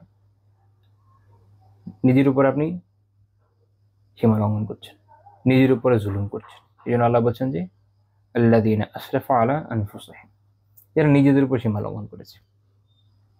এখন সীমা লঙ্ঘন করে তো কি হয়ে যায়, একসময় মনে হয় যে আমার কি হবে, আমি কি আল্লাহর রহমত পাবো, আমি কি আল্লাহ কি আমাকে মাফ করবেন, আমি এত পাপ করেছি, আমি তো ধ্বংস হয়ে যাবো। আল্লাহ তাআলা এই জন্য বলছেন লা তাকনাতু মির রাহমাতিল্লাহ, তোমরা এই যে সীমা লঙ্ঘন করেছো, এরপরও আল্লাহ তাআলার রহমত থেকে হতাশ হয় না। অর্থাৎ আল্লাহ তাআলা যে ক্ষমা করবেন, এটা থেকে হতাশ হয়ে যাও না, কারণ আল্লাহ তাআলা, আমরা জানি আল্লাহ তাআলা ক্ষমাশীল। এটা আমরা পরে আবার দেখবো, আল্লাহ তাআলা এতেও বলেছেন ইন্নাল্লাহা ইয়াগফিরুয যুনুবা জামিআ, আল্লাহ তাআলা বলেছেন যে জেনে রাখো যে আল্লাহ তাআলা সকল গুনাহ মাফ করেন, সকল গুনাহ মাফ করেন। এমন কোনো গুনাহ আসলে নাই যেটা আল্লাহ মাফ করেন না। মনে রাখেন যে সবচেয়ে বড় গুনাহ হচ্ছে শিরক, আর কালিমা পাঠের মাধ্যমে বান্দা এখান থেকেও মাফ পেয়ে যায়। তো চিন্তা করেন, সবচেয়ে বড় গুনাহ থেকে যখন আল্লাহ মাফ করেন, তাহলে সকল গুনাহ থেকেই তো আল্লাহ মাফ করতে পারেন, তাহলে সবকিছু থেকে মাফ করেন। এই জন্য আল্লাহ বলছেন যে হতাশ হয়ে যেও না, আল্লাহ তাআলা সকল গুনাহ থেকে মাফ করেন, তবে কারা? লিমান তাবা ওয়া আমান, যে তওবা করে এবং ঈমান আনে। এটা মাথায় রাখতে হবে, এটা একটা শর্ত ব্র্যাকেটের ভিতরে। ইন্নাহু হুয়াল গফুরুর রহিম, আর তিনি হচ্ছেন অত্যন্ত ক্ষমাশীল, অত্যন্ত দয়ালু। একে তো তিনি ক্ষমাশীল এবং তিনি দয়ালু, দয়ালু হওয়ার কারণে তিনি ক্ষমাশীল। আবার ক্ষমাশীলতার সাথে দয়ার একটা রিলেশন আছে, এই দুইটা পরস্পর সম্পৃক্ত। তো কাজেই আল্লাহ তাআলা মাফ করবেন। যেমন দুনিয়াতে বিচারকরা চাইলেও অনেক সময় মাফ করতে পারে না, কেমনে করবে? অনেকে তো দয়াও থাকে না, আবার দয়া থাকলেও তাকে লিগ্যাল ফ্রেমের ভিতর থাকতে হয়, তারা ফ্রেমটাকে বানায় নাই। কিন্তু আল্লাহ তাআলা সার্বভৌম, তার রাজত্ব, যাকে ইচ্ছা তাকে ক্ষমা করবেন, কে আটকাবে তাকে? এবং তিনি ক্ষমাশীল, তিনি বান্দাকে ক্ষমা করেন, অত্যন্ত ক্ষমাশীল। তিনি বান্দাদের অবস্থা খুব ভালো মতো জানেন, কাজেই তিনি ক্ষমা করবেন এবং তিনি দয়াময়, এটা মনে রাখো, হতাশ হয়ে যাও না। এই আয়াত সম্পর্কে হাদিস আছে, সাওবান রাদিয়াল্লাহু আনহু থেকে বর্ণিত, যে রাসূলুল্লাহ সাল্লাল্লাহু আলাইহি ওয়াসাল্লাম বলেছেন, বা উহিব্বু আন্না লিয়াদ দুনিয়া ওয়া মা ফিহা বিহাযিহিল আয়া। এই আয়াতের ব্যাপারে আল্লাহ রাসূল বলেছেন যে আমি এটা পছন্দ করি না যে এই আয়াতের বদলে দুনিয়ার সবকিছু পাবো, এটা পছন্দ করি না। অর্থাৎ সারা দুনিয়া একদিকে আর এই আয়াত একদিকে। এই আয়াতে তো অসাধারণ একটা, তাই না? প্রত্যেক মুমিন বান্দার, যার মধ্যে আল্লাহ তাআলা অনুভূতি দিয়েছেন, অবশ্যই তার অন্যতম ফেভারিট আয়াত হওয়া উচিত এটা, সূরা জুমারের 53 নম্বর আয়াত। কারণ এখানে আল্লাহ তাআলা আমাদেরকে এমন এক আশার বাণী শুনিয়েছেন, তুলনা হয় না। এই হাদিস ইমাম আত-তাবারানী রাহিমাহুল্লাহ তাআলা কিতাব আল-মু'জাম আল-আওসাত উল্লেখ করেছেন। ইমাম হাইসাম রাহিমাহুল্লাহ তাআলা মাজমাউজ যাওয়াইদে বলছেন যে এর সনদ হচ্ছে হাসান, মাজমাউজ যাওয়াইদের 17630 নম্বর হাদিস। ইমাম আহমদ রাহিমাহুল্লাহ এই হাদিসটা উল্লেখ করেছেন। তো ওখানে এরকম একটা বর্ণনা আছে যে একজন ব্যক্তি জিজ্ঞেস করল, ইয়া রাসূলুল্লাহ, ফামান আশরাক, কিন্তু যে শিরক করেছে তাকে? এই আয়াতে শিরকের ব্যাপারে ভয়ত উল্লেখ নেই। রাসূল সাল্লাল্লাহু আলাইহি ওয়াসাল্লাম কিছুক্ষণ চুপ থেকে বললেন, ইল্লা মান আশরাকা সালাসা মাররাত, তিনবার বললেন যে ব্যতিক্রম হচ্ছে যে শিরক করেছে সে, তিনবার। অর্থাৎ যে শিরক করেছে সে এটার আওতাভুক্ত নয়, কারণ আল্লাহ তাআলা কোরআনে আমাদের জানিয়েছেন যে তিনি শিরকের গুনাহকে মাফ করেন না। এটা মুসনাদ আহমদের 22362 নম্বর হাদিস। তো আল্লাহ তাআলা আমাদেরকে বিষয়টা বোঝার তৌফিক দান করেন এবং আল্লাহ তাআলার রহমতের ব্যাপারে আশাবাদী হওয়ার তৌফিক দান করেন। এই বিষয়ে আমরা কিছু হাদিসও দেখতে পারি। ইবনে আব্বাস রাদিয়াল্লাহু আনহু বর্ণনা করেন যে রাসূলুল্লাহ সাল্লাল্লাহু আলাইহি ওয়াসাল্লামকে একজন ব্যক্তি জিজ্ঞেস করলেন যে মাল কাবায়ের, কবিরা গুনাহগুলো কি? আল্লাহ রাসূল বললেন, তিনটা গুনাহের কথা তিনি এখানে উল্লেখ করেছেন। অনেক সময় দেখবেন যে একই প্রশ্নের উত্তর রাসূলুল্লাহ সাল্লাল্লাহু আলাইহি ওয়াসাল্লাম একবার একটা দিয়েছেন, কোনটাকে নেগেট করে না, সবগুলো পরিপূরক। কখনো একসাথে অনেকগুলো বলে দেন, আবার কখনো ব্যক্তিভেদে উনি আলাদা আলাদা উত্তর দেন। অর্থাৎ যে ব্যক্তি জানতে চেয়েছে তার সিচুয়েশন অনুযায়ী কখনো দেন, আবার প্রশ্ন ধরন থেকে বুঝে নেন যে সে কোন ধরনের কবিরা গুনাহ জিজ্ঞেস করেছে, ওই অনুযায়ী উত্তর দেন, বা যেই ধরনের প্রশ্ন করেছেন ওই অনুযায়ী উত্তর দেন। এই জন্য কখনো একই প্রশ্নের অনেকগুলো উত্তর আপনি বিভিন্ন জায়গায় পাবেন আল্লাহ রাসূল থেকে সাল্লাল্লাহু আলাইহি ওয়াসাল্লাম। তো আল্লাহ রাসূল বললেন তিনটা কথা, তিনটার মধ্যে দুইটা ইন্টার রিলেটেড, আর একটা হচ্ছে একটু ডিফারেন্ট, সেটা হচ্ছে আশরিকু বিল্লাহ। এক নাম্বার হচ্ছে কি আল্লাহর সাথে শিরক, আর দুই নাম্বার হচ্ছে ওয়াল ইয়াসু মির রাউহিল্লাহ, আর একটা হচ্ছে ওয়াল কুনুতু মির রাহমাতিল্লাহ। অর্থাৎ একটা হচ্ছে শিরক, আর হচ্ছে আল্লাহ তাআলার রহমত থেকে নিরাশ হওয়া, আল্লাহ তাআলার অনুগ্রহ থেকে হতাশ হয়ে যাওয়া। তো ইমাম হাইসাম রাহিমাহুল্লাহ এর কিতাব আছে কাশফুল আস্তার, এটা 106 নম্বর হাদিস। এটা শেখ আলবানী রাহিমাহুল্লাহ সনদকে হাসান বলেছেন সহিহাতে। তাহলে আমরা দেখলাম যে এটা একটা কবিরা গুনাহ, সেটা হাদিস থেকে বোঝা গেল। এবং শিরক, আল্লাহ তাআলার রহমত থেকে হতাশ হওয়া, নিরাশ হওয়া, এগুলোর মধ্যে একটা ইন্টার রিলেশন আছে, এটাও এখানে বোঝা যায়। এটা আমি একদম আজকের দার্সের শুরুতে বলেছি যে মানুষ আসলে আল্লাহ তাআলার রহমত থেকে হতাশ হয়ে, নিরাশ হয়ে, আল্লাহ তাআলা সম্পর্কে ভুল বুঝে বিভিন্ন ধরনের শিরকে লিপ্ত হয়ে যায়। আল্লাহ তাআলা বান্দাকে হতাশা থেকে বাঁচানোর জন্য বিভিন্ন জায়গায় আলাদা আলাদা বর্ণনা তো দিয়েছেন কোরআনে বিভিন্ন আয়াতে। আসলে যদি আমরা অর্থের দিক থেকে দেখি তাহলে অনেক আয়াতে বিষয়ে আলোচনা করা যায়, সবগুলো আয়াতে আলোচনা করি নাই। হাদিসের ক্ষেত্রে বলা যায় যে যেগুলো মানাবী অর্থগতভাবে এই বিষয়টাকে উল্লেখ করে এরকম বেশ কিছু হাদিস আমরা আলোচনা করতে পারি, এতগুলোতে যাবো না। জাস্ট একটা হাদিস যদি বলি, আপনারা জানেন এটা খুব প্রসিদ্ধ হাদিস যে রাসূলুল্লাহ সাল্লাল্লাহু আলাইহি ওয়াসাল্লাম বলেছেন, সহিহ বুখারী হাদিস, যে ইন্নাল্লাহা খালাকার রাহমা ইয়াওমা খালাকাহা মিআতা রাহমা। আল্লাহ তাআলা যেদিন রহমতকে সৃষ্টি করেন সেদিন 100টা রহমতকে সৃষ্টি করেছেন। ফাআমসাকা ইনদাহু 99 রাহমা, তিনি নিজের কাছে 99টা রহমাকে রেখে দিয়েছেন। ওয়া আরসালা ফি খালকিহি কুল্লিহিম রাহমাতান ওয়াহিদা, আর সমস্ত সৃষ্টির মধ্যে পাঠিয়েছেন বাকি একটা রহমাকে। অর্থাৎ এই পুরো মানব জাতি, জিন জাতি, সারা দুনিয়া, কুল মাখলুকাত, এই যে আমরা একে অপরের প্রতি এত রহমা প্রদর্শন করি, আমরা আমাদের সন্তানের প্রতি করি, সন্তান বাবা মার প্রতি করে, আমরা দুঃখী দরিদ্র যে কোনো মানুষের প্রতি যেটা প্রদর্শন করি, শুধু মানব জাতি না, মানব জাতি, জিন জাতি বা বিভিন্ন সৃষ্টি প্রত্যেকে যে যত দয়া প্রদর্শন করে, এই সব আসলে সব মিলে একটা ভাগ। ফালাউ ইয়ালামুল কাফিরু বিকুল্লিল্লাযী ইনদাল্লাহি মিনার রাহমা, কাফির যদি জানতো যে আল্লাহ তাআলার কাছে যে রহমত সংরক্ষিত আছে এটা কিরকম, লাম ইয়াস মিনাল জান্নাহ, তাহলে সেও, একজন কাফিরও জান্নাত থেকে নিরাশ হতো না। তার মনে তো মনে আমিও জান্নাত পেয়ে যাবো কুফর করার পর, মানে এত বেশি অতি আশা পোষণ করে বসতো। ওয়ালাউ ইয়ালামুল মুমিনু বিকুল্লিল্লাযী ইনদাল্লাহি মিনাল আযাব, আর মুমিন যদি জানতো যে আল্লাহ তাআলার কাছে কি পরিমাণ আযাব আছে, লাম ইয়ামান মিনান নার, সে নিজেকে জাহান্নাম থেকে নিরাপদ মনে করতো না। এখানে একটা ব্যালেন্স আল্লাহ তাআলা আমাদেরকে তার রাসূলের মাধ্যমে জানিয়ে দিয়েছেন হাদিসের মাধ্যমে, সেটা হচ্ছে এই, আল্লাহ তাআলার রহমত এত, আল্লাহ তাআলার কাছে রহমত এত বেশি আছে যে সেই সাপেক্ষে সেটার দিকে যদি আপনি তাকান কখনো নিরাশ হবেন না। আবার আল্লাহ তাআলার যে আযাব এটা এত ভয়ানক, এটা যদি বুঝতে সক্ষম হন তাহলে কখনো নিজেকে নিরাপদ ভাববেন না। ব্যালেন্সের মধ্যে থাকবেন, নেক আমলের উপরে থাকবেন এবং আশাবাদী থাকবেন, হতাশার জায়গা থাকবে না। এখানে একটা আকীদাগত আলাপ আলোচনাও আছে, এটা একটু বলে দিই। সেটা হচ্ছে এই হাদিস থেকে আবার অনেকে মনে করতে পারে যে রহমা এটা মনে হয় আল্লাহ তাআলার একটা মাখলুক, এবং আমরা জানি যে আল্লাহ তাআলা দয়াময়, তাহলে আল্লাহ তাআলার সিফাত কি মাখলুক হয়ে গেল নাকি? এটা কিন্তু মনে করেছে, এরকম ভ্রান্ত গোষ্ঠী আছে দুনিয়াতে।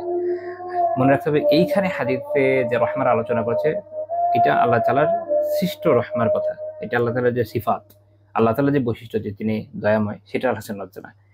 আল্লাহ তাআলা রহমা সৃষ্টি জগতের জন্য আলাদা একটা রহমত ক্রিয়েট করেছেন, সেইটার 1% আমাদেরকে দিয়েছেন, 99% দেন নাই। এটা হচ্ছে এই হাদিসের মূল আলোচ্য বিষয়।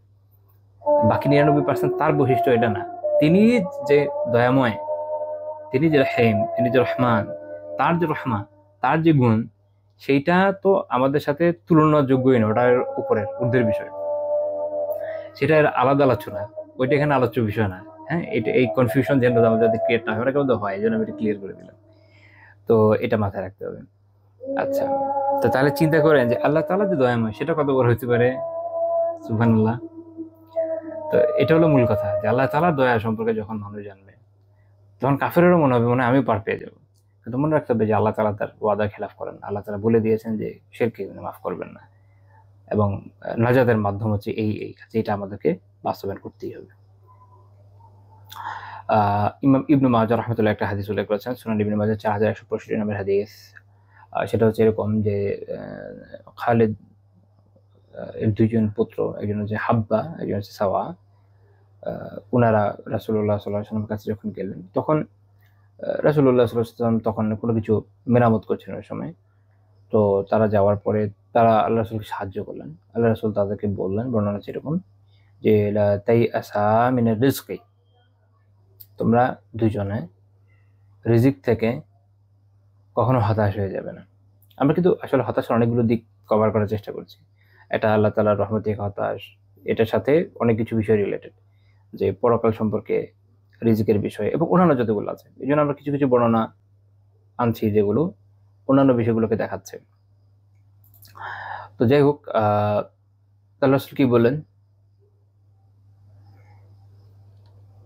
যে কতক্ষণ হতাশ হবে না, মা তাহাজ্জাজাত রুউসুকুম, যতক্ষণ না তোমাদের মাথা চলছে, সুস্থ আছে, ঠিক আছে, অর্থাৎ তোমরা যতক্ষণ বেঁচে আছো, যতক্ষণ বেঁচে আছো ততক্ষণ রিজিক থেকে তোমরা হতাশ হবে না।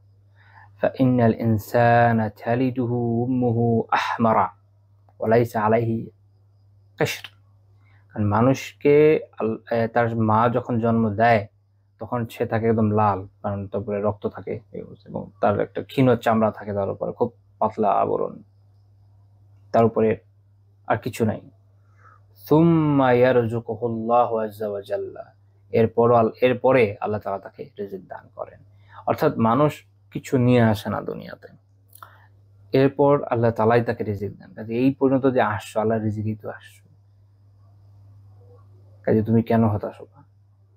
কাজে রিজিক নিয়ে কখনো হতাশ হও না, আশাবাদী থাকো, রিজিক যা পাওয়ার ওটা পাবাই। এটা হচ্ছে মূল মেসেজ এই হাদিসের। কাজে আমরা যেন রিজিকের চিন্তা এইভাবে হতাশ হই না, যে আমাদের কাজ হলো চেষ্টা করা, আমরা চেষ্টা করে যাব, দোয়া করব, আল্লাহ তাআলার রহমতের অনুগ্রহের আশাবাদী থাকবো, এটা হলো মূল।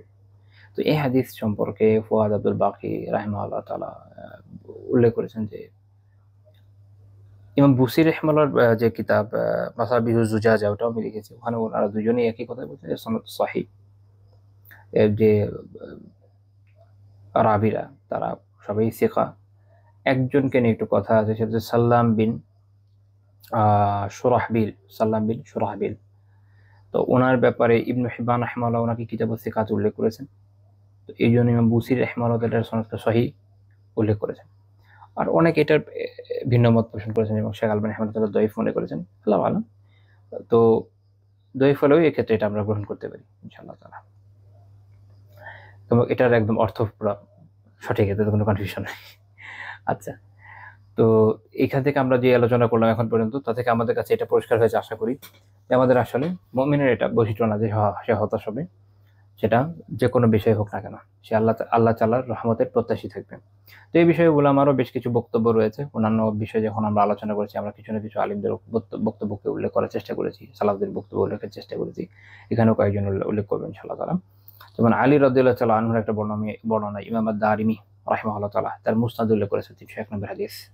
আলী রাদিয়াল্লাহু তাআলা আনহু ফকিহকে, অর্থাৎ ইসলামী ফিকহের প্রাজ্ঞ ব্যক্তিকে তার পরিচয় করা দিতে গিয়ে বলছেন যে সে হচ্ছে মাল্লাম ইউকান্নিতিন নাস মিন রাহমাতিল্লাহ, যে আল্লাহ তাআলার রহমত থেকে মানুষকে হতাশ বা নিরাশ করে দেয় না। তো অনেকে হচ্ছে এমন ভাবে মাসালা উল্লেখ করে যে তাদের মনে হয় যে মানুষ হতাশ হয়ে যাবে, যে এখন কি হবে টাইপের। এটা সত্য যে সবসময় মানে কেউ যদি অপরাধ করেই ফেলে সেখানে তার কিছু করার নাই, কিন্তু একজন ফকির বৈশিষ্ট্য হচ্ছে যে সে তাকে পথ দেখিয়ে দেওয়ার চেষ্টা করবে যে কিভাবে সে উত্তম ভাবে এগিয়ে যেতে পারবে, হতাশ যেন হয়ে না যায়। কারণ অনেক সময় একজন মানুষের তো মাসালা জানা থাকে না, একভাবে প্রশ্ন করে, সেই প্রশ্ন থেকে ডাইরেক্ট যদি আমি ওটা শুনে উত্তর দিয়ে দিই তখন তার একটা বড় মুসিবত এসে যেতে পারে। কিন্তু যখন আমি আরো ভালো মতো এটাকে যাচাই বাছাই করবো এবং অন্যান্য বিষয় দেখবো যে হ্যাঁ এইটা তার হচ্ছে না, ঠিক আছে, কিন্তু তার একটা অল্টারনেটিভ আছে, অমুক একটা অল্টারনেটিভ যদি সে নেয়, এটা দিয়ে তার হয়ে যেতে পারে, তখন একজন ফকির কাজ হচ্ছে এটা তাকে দেখিয়ে দেওয়া যে দেখেন এটা তো বৈধ না, বা এই সমস্যাটা আপনার হয়ে গেছে, আপনি অমুক কাজটা করেন, এটা বৈধ, এটা আপনার জন্য, আপনি এটা করতে পারেন, ওটা আপনার জন্য সঠিক আছে, ওটা করেন। তো ফলে সে আর হতাশ হচ্ছে না, সে এক পথ না পেলে অন্য একটা পথ পেয়ে যাচ্ছে। কিন্তু ফকিহ আবার এটা করবে না যে তার জন্য আল্লাহ তাআলা আসলে যে হালাল করে না সেটা হালাল করে দিয়ে দেবে। এই জন্য আলী রাদিয়াল্লাহু আনহু এরপরে বলে দিয়েছেন সতর্ক করে যে ওয়ালাম ইউরাখিস লাহুম ফি মাআসিল্লাহ, এবং সে আল্লাহ তাআলার অবাধ্যতার পথকে তার জন্য এরকম করে দেবে না, যে রুখসাত ছাড়ের বিষয় বানাই দেবে না, এটা দেখিয়ে দেবে না যে না এটা করো, এটাতে ছাড় আছে। যেমন অনেকে আছে দেখবেন যে দুনিয়ার এমন কোনো বিষয় নাই যেটা তার কাছে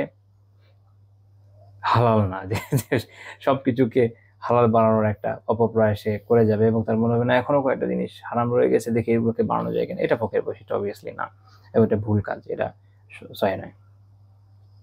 এবং এইটা করতে গিয়ে আবার তাকে এমন পর্যায়ে পৌঁছে দেবে না যে সে আল্লাহ তাআলার আযাব সম্পর্কেই কি হয়ে যাবে, নিজেকে নিরাপদ মনে করবে। এই জন্য আলী রাদিয়াল্লাহু আনহু বলছেন যে ওয়ালাম ইওয়াম মিনহুম মিন আযাবিল্লাহ, এবং সে আল্লাহ তাআলার আযাব থেকে এদেরকে মানুষকে কি করবে না, নিরাপদ বোধ করিয়ে দিবেন একদম, ওই ভয়টা থাকা লাগবে। তারপর তিনি বলছেন এবং সে অন্য কোনো কিছুর জন্য আল্লাহ তাআলা কোরআনকে পরিত্যাগ করবে না। অর্থাৎ দেখা যাচ্ছে যে শুধু মাসাইল বা এগুলো নিয়ে এত বেশি বিজি হয়ে গেছে যে কোরআন পাঠের সময় পাচ্ছে না, কোরআন নিয়ে তাদাব্বুর করতে পারছে না, তাফসীর পড়ছে না। এটা ফকির বৈশিষ্ট্য নয়। কারণ কোরআন হাদিস এগুলো হচ্ছে আমাদের মূল মাসদার, আমাদের দ্বীনের ইলমের মূল উৎস। এগুলো বাদ দিয়ে শুধুমাত্র মাসাইল নিয়ে তো কেউ পড়ে থাকবে না। কিন্তু দুঃখের বিষয় হচ্ছে অনেক ব্যক্তি যারা দ্বীনি ইলম অনেক ক্ষেত্রে চর্চা করেন বা বিভিন্ন জায়গায় বিভিন্ন পদে থাকেন, এদের অনেক ক্ষেত্রে এরকম আশা করি আপনারা নিজেরাও দেখেছেন যে অনেকের অবস্থা দুর্ভাগ্যজনক এরকম যে ওনারা হয়তো কোরআনের তাফসীরের সাথে ওনাদের ভাবে রিলেশন নাই, হাদিসে ওভাবে পাঠ করেন না, অনেকের কাছে মাসালার কিছু কিতাব ছাড়া অন্য কিতাবাদিও থাকে না। এটা ফকির বৈশিষ্ট্য নয়, যেটা আলী আদাত আমাদেরকে জানাচ্ছেন। তিনি বলছেন যে ইন্নাহু লা খায়রা ফি ইবাদাতিন লা ইলমা ফিহা, যে সেই ইবাদতের কোনো কল্যাণ নাই যার মধ্যে কোনো ইলম নাই। কারণ ইলম যদি না থাকে তাহলে ইবাদত ভুল হবে, এটাই স্বাভাবিক। যেমন কেউ জানেই না যে কি কাজ করলে ওযু ভেঙে যায়, তো তার ওযু ভেঙে গেছে, তার খেয়ালই নাই, সে সালাত আদায় করে যাচ্ছে, হবে হবে না। তো এই জন্য ওই ইবাদতে কল্যাণ নাই যেটা ইলম নাই। তাই শর্ত হচ্ছে আমলের পূর্বে ইলম অর্জন করা। তারপর তিনি বলছেন ওয়ালা ইলমা লা ফাহমা ফিহি, আবার এমন ইলমেও কোনো কল্যাণ নাই যেটার মধ্যে কোনো বোধ নাই, উপলব্ধি নাই, খালি পড়েই যাচ্ছে কিন্তু তার বোধ নাই, এটা থেকে সে যে একটা জ্ঞান আহরণ করবে এটা তার মধ্যে নাই। তাহলে ওই পড়াইলে আসলে কাজ আছে? নাই। এটা আমাদের বাংলাদেশে একটা প্রবাদ আছে, মাছি মারা কেরানি, ওই রকম হয়ে যায়। অথবা বলে যে তোতা পাখির মতো মুখস্থ, কারণ তোতা পাখি আসলে নিজে কিছু আত্মস্থ করে না, সে শুধু যেটা শুনে ওটা বলে, বুঝে না। তিনি বলছেন ওয়ালা কিরাআতা লা তাদাব্বুরা ফিহা, এবং এমন কোরআন পাঠেও কোনো কল্যাণ নাই যেটা দিয়ে কোরআনের অনুধাবন যার ভেতরে নাই। এর মানে এই না যে সবসময় পাঠেও কল্যাণ রয়েছে, কারণ সাহাবীদের নিজেদের আমল ছিল, তারা অনেক তিলাওয়াত করতেন। এখানে ওনারা বোঝাচ্ছেন যে সবসময় শুধু আপনি তিলাওয়াতেই রত থাকবেন, কখনো কোরআন বুঝে পড়ার চেষ্টা করবেন না, তাফসীর পড়বেন না, বুঝবেন না যে আসলে আয়াত আপনাকে কি জানাচ্ছে, তাহলে মনে রাখেন এটাতে ওই খায়েরটা নাই। যেমন আপনারা আলহামদুলিল্লাহ এখানে একটা দার্স হয় আমার জানা আমাদের তাফসীরের উপর, সেটা হয়তো আপনারা অংশ নেন, বা অন্যান্য বিভিন্ন দুরুসে আপনারা উস্তাদদেরকে বিভিন্ন আয়াত নিয়ে যখন আলোচনা করতে দেখেন, নিঃসন্দেহে তখন আপনারা যখন ওই ব্যাখ্যা বিশ্লেষণগুলো শোনেন, নিশ্চয়ই নিজেরাই বুঝতে পারেন যে শুধু পড়ে গিয়ে, এমনকি শুধু অর্থ বুঝে আপনি আসলে ওই বোধটা অর্জন করতে পারেননি যেটা উস্তাদ আপনাকে বুঝিয়ে দিচ্ছে এখন। তো এই ইলমটা তো জরুরি। তার মানে এইভাবে তদাব্বুরের সাথে উত্তমভাবে তাফসীর পাঠ করার মাধ্যমে যে খায়ের লাভ হয়, শুধু পড়ে গিয়ে আসলে ওভাবে হয় না। এটা হচ্ছে কথা। এখানে কিন্তু কিরাআর কথা আছে, এটা একটা গুরুত্বপূর্ণ কথা। এখানে তিলাওয়ার কথা নাই কিন্তু। তিলাওয়াত হচ্ছে কি শুধু পড়া, পাঠ করা। এটা ওটার কথা বলা হয়নি। এটা একটা ইন্টারেস্টিং পয়েন্ট। এখানে কিরাআতের কথা বলা আছে। অর্থাৎ আপনি পাঠ করেন। আপনি পড়ছেন, অর্থটা বুঝছেন, হ্যাঁ এই অর্থ পড়ে যাচ্ছেন। কিন্তু অর্থ বুঝে যাচ্ছেন, পুরো বাংলায় কোরআন অনুবাদ কয়েকবার পড়ে গেছেন, কিন্তু তাদাব্বুর করেননি। গভীর অনুধাবন যেটা হওয়া দরকার ছিল এটা করেননি, সেটার কথা বলা হচ্ছে।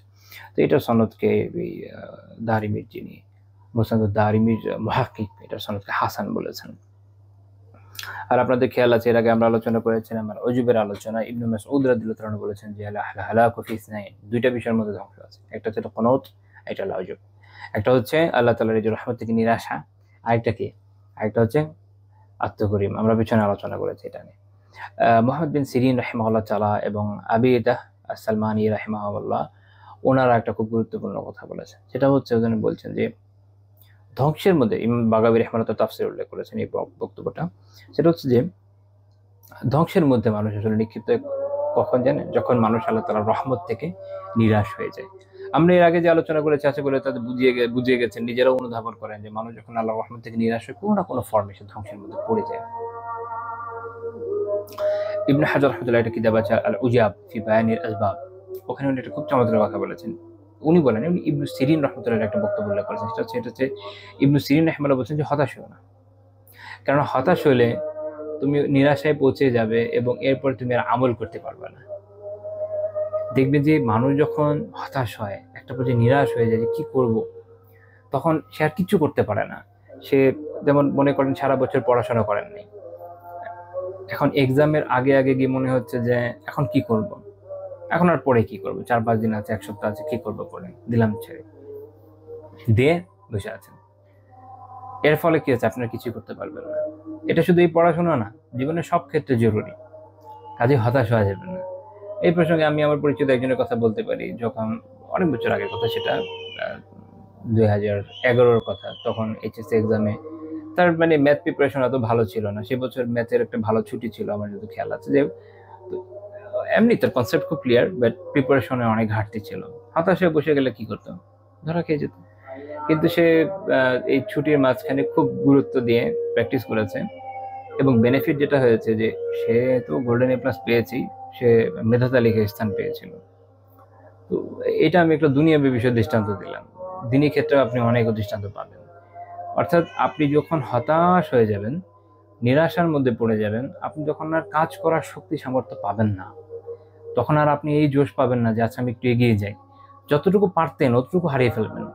কিন্তু যখন আপনার মধ্যে আশা থাকবে আল্লাহ তাআলার রহমতের, মেহেরবানির, আল্লাহ তাআলার অনুগ্রহের, তখন আপনি অল্প সময় যা পাচ্ছেন তাতেও দৃঢ়তার সাথে কাজ এগিয়ে নেবেন। হয়তো আপনি পুরোটা যদি নাও পান, কিছু হলেও পাবেন, কিন্তু আপনি যদি সেটা ছেড়ে দেন তাহলে আপনার কিচ্ছু থাকবে না। ওইটাই ইবনে সিরিন রাহিমাহুল্লাহ তাআলা উল্লেখ করেছেন। লা ইলাহা ইল্লাল্লাহ। আরেকটা বক্তব্য আমরা উল্লেখ করব ইমাম তাহাবী রাহিমাহুল্লাহ তাআলার। এটা দিয়ে আমি শেষ করব, যদি আমি আরেকটা বক্তব্য উল্লেখ করতে চেয়েছি, বাট আজকে ইমাম তাহাবী রাহিমাহুল্লাহর বক্তব্য দিয়ে শেষ করব। আপনারা আল আকিদাতু তাহাবিয়া সম্পর্কে জানেন। ইমাম তাহাবী রাহিমাহুল্লাহর আকিদার যে ছোট্ট একটা টেক্সট আছে, ওখানে উনি এটা কিন্তু উল্লেখ করেছেন। আপনারা যদি পড়ে থাকেন জেনে থাকবেন তিনি ওখানে কি বলেছেন, যে ওয়াল আমনু ওয়াল ইয়াস ইয়ানকুলানি আন মিল্লাতিল ইসলাম ওয়া সাবিলিল হক, যে আল্লাহ তাআলার যে আযাব, এটা থেকে নিজেকে নিরাপদ মনে করা এবং এই যে হতাশ হয়ে যাওয়া, দুইটার সমস্যা হচ্ছে কি জানেন, এটা মানুষকে মিল্লাত ইসলাম থেকে, ইসলামী মিল্লাত থেকে বের করে দেয়। এটা বাস্তব। মানুষ এই অতি আশায় আমল ছেড়ে দেয়, আবার ওতে অনেক হতাশা থেকেও ছেড়ে দেয়, যে কোনো কারণে হোক। আবার অনেকে দেখবেন যে কেন কেন কেন তুমি এথিস্ট হয়ে গেছো, এই কারণে, যে কারণ দেখা যাবে তার মধ্যে এই দুইটা ইস্যু কোনো একটা পেয়ে যাবেন। এবং আরেকটা কি হয়, ওয়ান সাবিলিল হক, তাকে হকের পথ থেকে দূরে সরিয়ে দেয়। আর বাইনাহুমা লিআহলিল কিবলা, যারা মুমিন তাদের পথ হচ্ছে মাঝখানে, অর্থাৎ আশা এবং নিরাশার মাঝখানে এসে থাকে।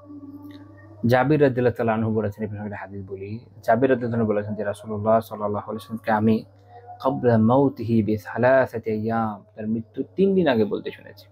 অর্থাৎ কি পরিমাণ গুরুত্বপূর্ণ, যে সময় আল্লাহ রাসূল বলেছেন লা ইয়ামুতান্না আহাদুকুম ইল্লা ওয়া হুয়া ইউহসিনুজ যান্না বিরাব্বিহ, তোমাদের কেউ যেন তার রবের ব্যাপারে সুধারণা তার অন্তরে পোষণ করার আগে মৃত্যুবরণ না করে। বা এভাবে বলা যায় যে যেন এই অবস্থায় মারা না যায়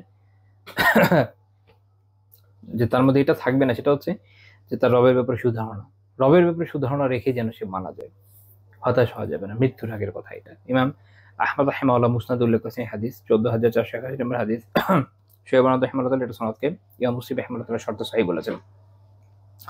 এজন্য ইবনু আবিল ঈস রাহিমাহুল্লাহ তাআলা তাহবির ব্যাখ্যায় বলছেন, এই জন্য বলা হয় যে একজন বান্দার জন্য কর্তব্য হলো সে মারা যাবার আগে আল্লাহর ব্যাপারে সুধারণা রাখবে, আর যখন সুস্থ থাকবে, সবকিছু ভালো থাকবে, তখন সে নিজের ব্যাপারে ভয় করবে। অর্থাৎ এখন আলহামদুলিল্লাহ ধরুন আমি সুস্থ আছি, শরীর ভালো, অর্থ সম্পদ সব আছে, সব ঠিক আছে, ওকে গুড। এখন আমার কাজ হচ্ছে আল্লাহকে ভয় করা, এই ভয়ের মধ্যে থেকে নেক আমল করা এবং কখনো গড়িমসি না করা। এইভাবে যখন চলতে থাকবো, যখন আমি যদি কখনো কোনো বিপদে পড়ি, পরীক্ষায় পড়ি, এখন সবাই পড়বে, এটি স্বাভাবিক, আল্লাহ তাআলা পরীক্ষা নেবেনি, তখন এবং মৃত্যুর আগে, তখন আমি অত্যন্ত আশাবাদী হব। এইভাবে যখন চলবেন তখন দেখবেন জীবনটা অন্যরকম হবে। মানুষ হয় উল্টা, যখন খুব ভালো থাকে তখন খুব আশাবাদী থাকে, আল্লাহ মাফ করে দিবে, থাক আজকে গেলাম না, যে আমাদের আজকে পড়লাম না নামাজ, আজকে এই করলাম না, যাকাত পরে দিব না, আছে তো একসঙ্গে দিয়ে দেবো, টাকা আছে, হয়তো যাবো না, কিছুদিন পরে যাবো। এটা এই সময় হওয়ার কথা না, এই সময় আশাবাদের সময় না, কিন্তু এই সময় তারা আশা নিয়ে বসে থাকে, আশাবাদী হয়ে যায়। আর এরপরে কি হয় জানে, যখন মারা যাবে তখন হতাশা, নামাজও পড়া হলো না, হজও করা হলো না, জাকাতও দেওয়া হলো না, টাকা পয়সা নিয়ে সমস্যা, এদিকে এত অসুস্থ, পরিবার বিচ্ছিন্ন হয়ে গেছে, তখন কি হতাশা হতে হবে। উল্টা সুস্থ অবস্থায়, আর্থিক প্রশস্ততার অবস্থায়, ভালো সময় আল্লাহ তাআলাকে ভয় করতে হবে। আর যখন ওই মৃত্যুর সময় চলে আসবে, সংকীর্ণতায় পড়বেন, অনেক আশার উপরে থাকতে হবে, তাহলেই সফলতার পথ পাওয়া যাবে। তো আজকে আমাদের আলোচনা এই পর্যন্তই থাকছে। আল্লাহ তাআলা আমাদের বিষয়টা বোঝার এবং আমলের তৌফিক দান করেন। আল্লাহ তাআলা আমাদেরকে তার রহমত থেকে, তার অনুগ্রহ থেকে, হতাশা থেকে হেফাজত করেন এবং তার মেহেরবানির ব্যাপারে আশাবাদী রাখেন। সুবহানাকাল্লাহুম্মা বিহামদিকা লা ইলাহা ইল্লা আনতা আস্তাগফিরুকা ওয়া আতুবু ইলাইক।